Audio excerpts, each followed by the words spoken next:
Hi, welcome back, beautiful, beloved souls. My name is Gem Stone, and I am a psychic medium, and I am an author.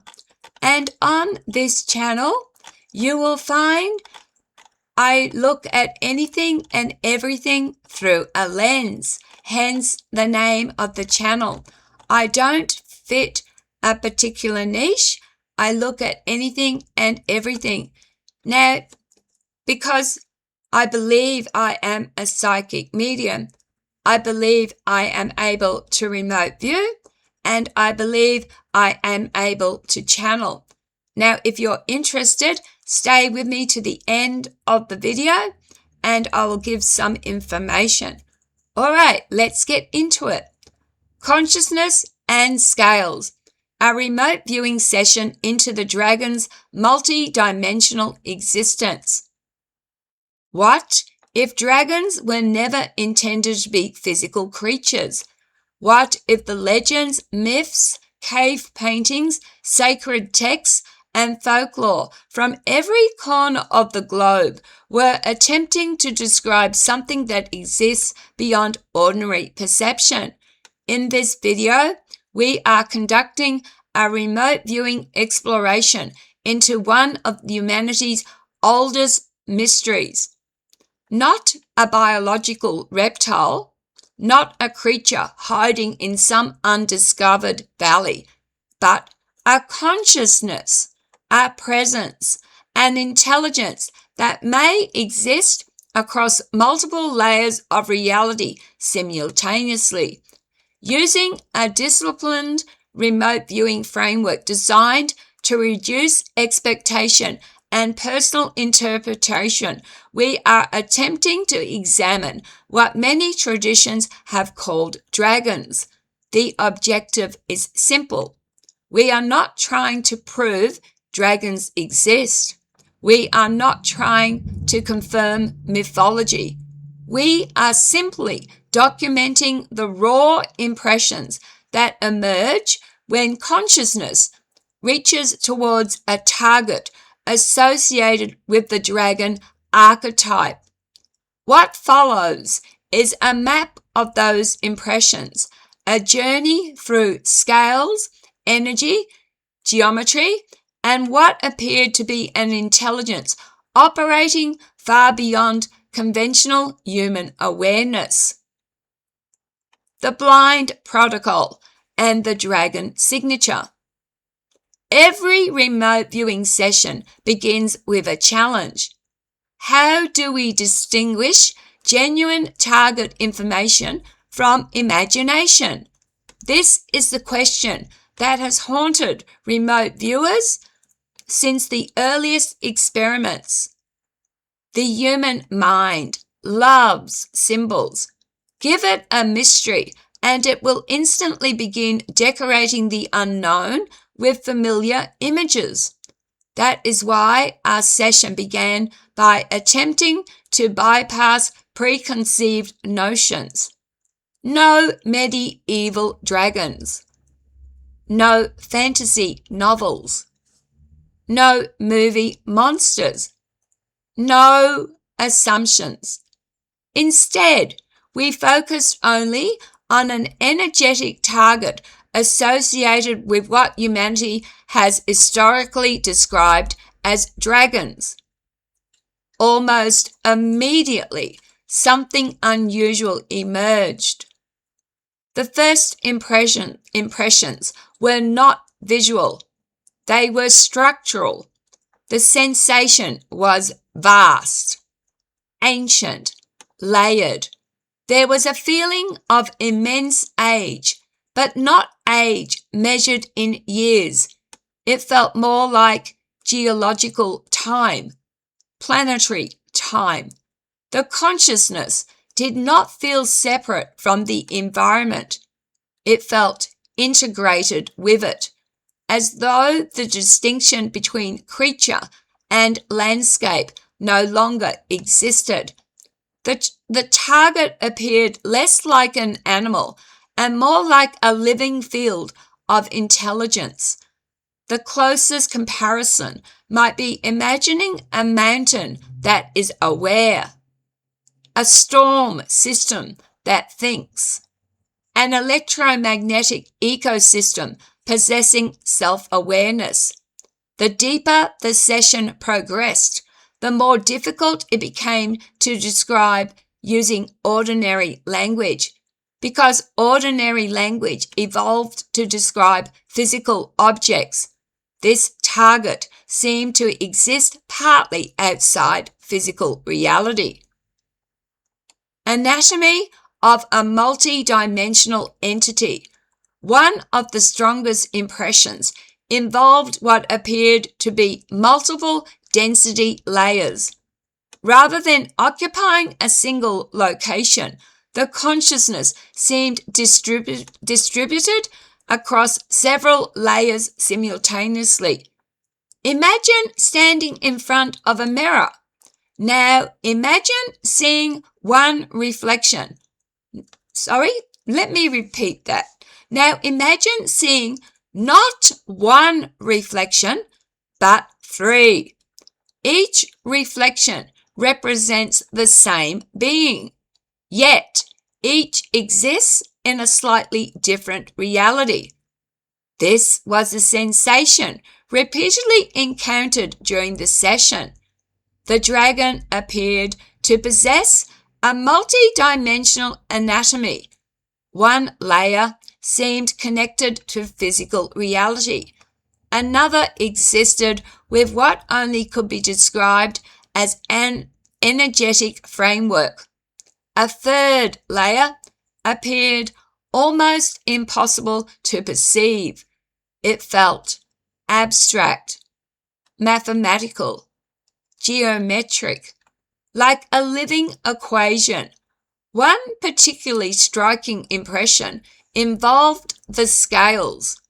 The scales did not appear defensive. They appeared functional. Each scale resembled a crystalline information node. Rather than protecting flesh, they seemed to process and distribute energy. Imagine millions of tiny antennas, each receiving information, each transmitting information, each connected to a larger planetary network. The scales appeared less biological and more technological. Not technology in the human sense, something vastly older. Perhaps a natural technology embedded within consciousness itself. Throughout the session, there was a recurring impression that information flowed through these structures continuously. The dragon was not simply observing Earth. It appeared connected to Earth. Architects of the ethereal ley lines. As the session deepened, attention shifted towards the surrounding environment. This is where the most fascinating impressions emerged. The target appeared connected to invisible pathways spanning the planet. Many cultures have described ley lines. Some describe them as energetic highways. Others dismiss them entirely. Remote viewing cannot determine which interpretation is correct. However, during the session, something resembling a planetary network repeatedly appeared. The dragon seemed aware of these currents, not merely aware, interactive. The relationship resembled a gardener tending roots beneath the soil. The currents themselves appeared alive, dynamic, moving information across enormous distances. At various points, the dragon-like consciousness seemed to adjust balance, or monitor these flows. Again, this is interpretation, but the impression was unmistakable. The role felt protective, maintenance-orientated, guardian-like, not in the sense of protecting treasure, rather protecting balance, protecting systems, protecting stability. It was as if Earth possessed hidden infrastructure invisible to ordinary perception, and these intelligences existed partly to maintain it. Whether that interpretation is literal or symbolic remains unknown, yet the image persisted again and again. The Guardian hypothesis. One of the most interesting questions emerged naturally. If such intelligences exist, what purpose would they serve? The session repeatedly returned to a single concept: stewardship, not rulership, not denomination. Stewardship. The consciousness did not feel interested in human politics, human conflicts, human ambitions. These concepts or these concerns felt tiny compared to its perspective. The target seemed focused on systems that operate across centuries and millennia.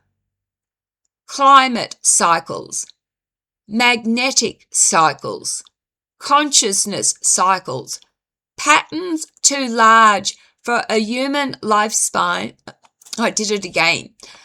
Patterns too large for a human lifespan to easily perceive. There was no sensation of hostility, nor was there sensation of affection. Instead, there was something resembling responsibility, like an ancient caretaker overseeing processes that must continue regardless of whether humans notice. This perception appears frequently throughout mythology. Dragons guarding sacred locations, protecting gateways, watching over hidden knowledge. Perhaps these stories originated from encounters with something difficult to explain. Perhaps they emerge purely from imagination. The remote viewing data cannot answer that question.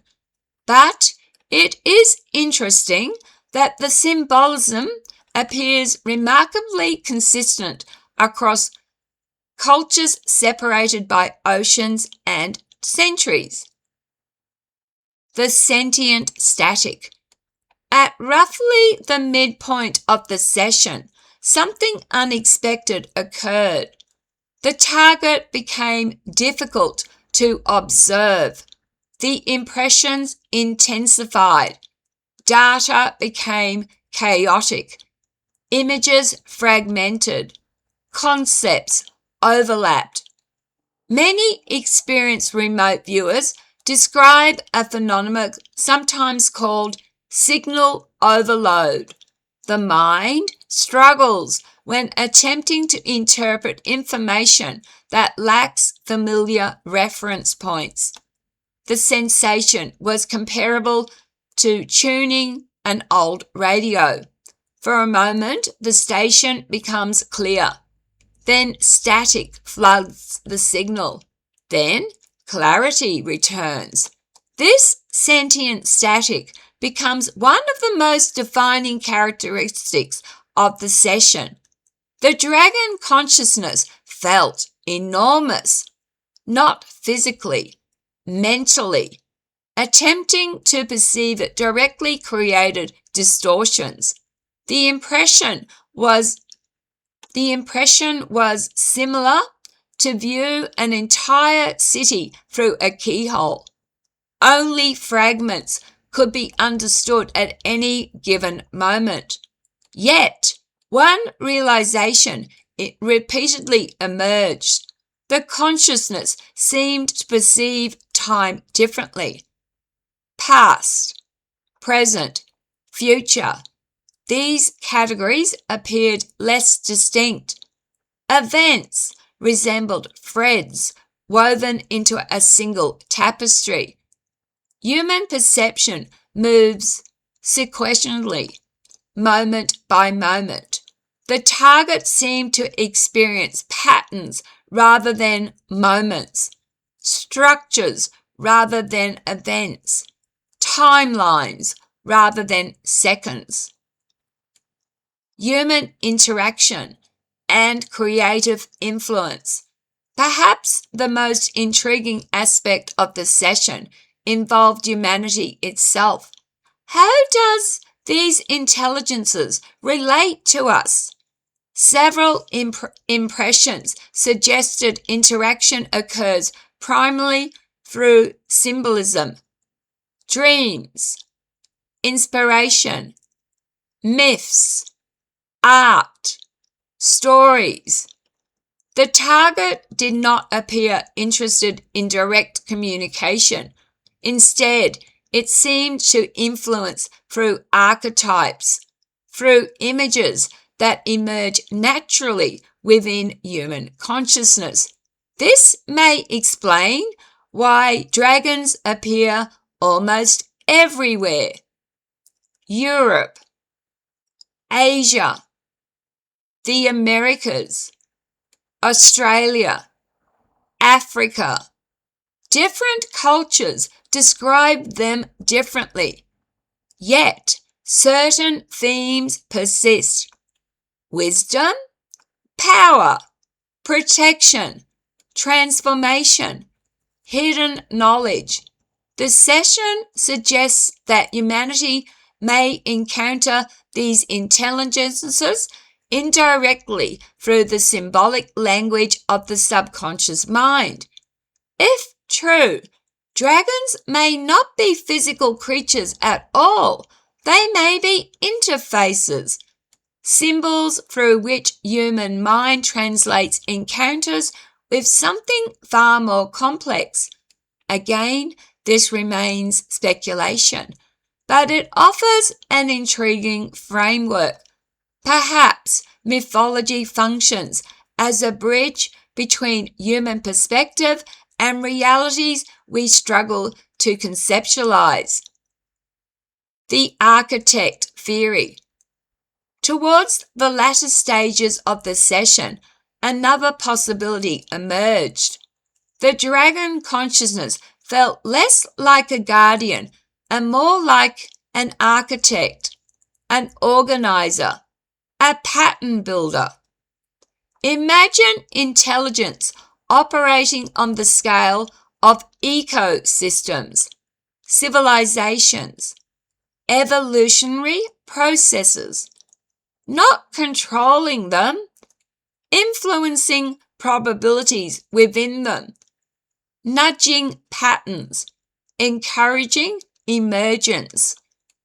The impressions resembled a master gardener cultivating a vast living landscape.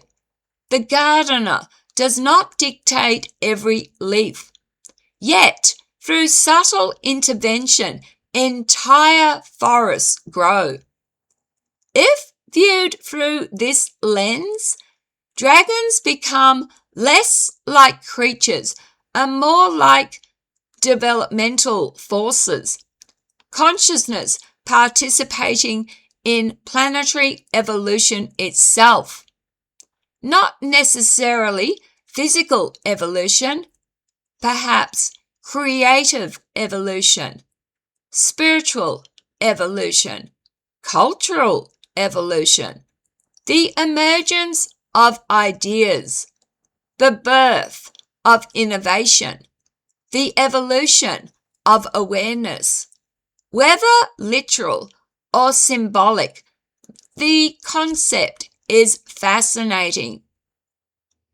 Comparing the data to modern consciousness theories. As we synthesize the session, an important question arrives.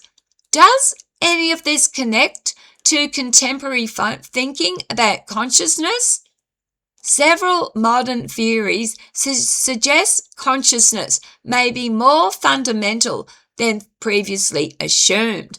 Some researchers explore the possibility that awareness is not merely produced by the brain. Others investigate whether consciousness might be woven into reality itself.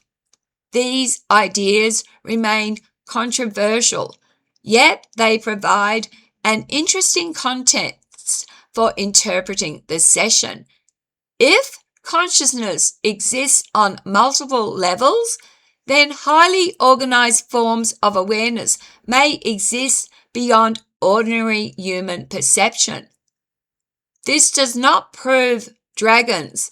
It does not prove remote viewing, but it does create a conceptual framework where such possibilities can be explored. The session repeatedly pointed towards intelligence embedded within larger systems, planetary systems, energetic systems, informational systems. Whether these impressions represent objective reality or symbolic construction of the subconscious remains the central mystery. Final reflections. After reviewing the entire session, one conclusion stands above all others. The dragon encountered during remote viewing did not resemble the dragons of fantasy. It resembled a living field of intelligence, ancient, layered, vast, connected to the planet itself. Its scales appeared as information processors. Its awareness appeared multidimensional. Its role appeared linked to maintenance, stewardship, and perhaps even planetary architecture. Most importantly, it challenged the assumption that consciousness must be biological, localized, and human-like. Perhaps dragons are myths. Perhaps they are symbols. Perhaps they are something far stranger. The remote viewing session cannot provide certainty. What it offers instead is a map, a collection of impressions, a blueprint drawn within the fog. And maybe that is enough, because every great discovery begins with a question. What if the older stories on Earth were not describing a monster? What if they were describing consciousness itself? If dragons exist beyond the veil, hidden within the static between realities, then perhaps they are not waiting to be found. Perhaps they have been quietly influencing our world all along. And perhaps every culture that ever spoke of dragons was trying to describe the same impossible thing, a mind so vast that it could only be remembered as a legend. All right, here's the information. Now, I'm only trying to make a few dollars here. There are websites where you can do remote viewing practice for free. I am just offering 2 PDFs. As always, you can email me if you just want to chat. I'll get back to you within 48 hours. Please, if you're going to leave a comment, do so respectfully. If only the world was more respectful, more tolerant, and less judgmental, less prejudiced. What an amazing world it would be. Please be kind to each other. Smile at a stranger. You might just save someone's life. And take care of yourselves because you matter. You are precious. You are special. Thanks again for watching, beautiful, beloved souls. Enjoy your weekend. Take care. Love, light, and blessings. See you tomorrow.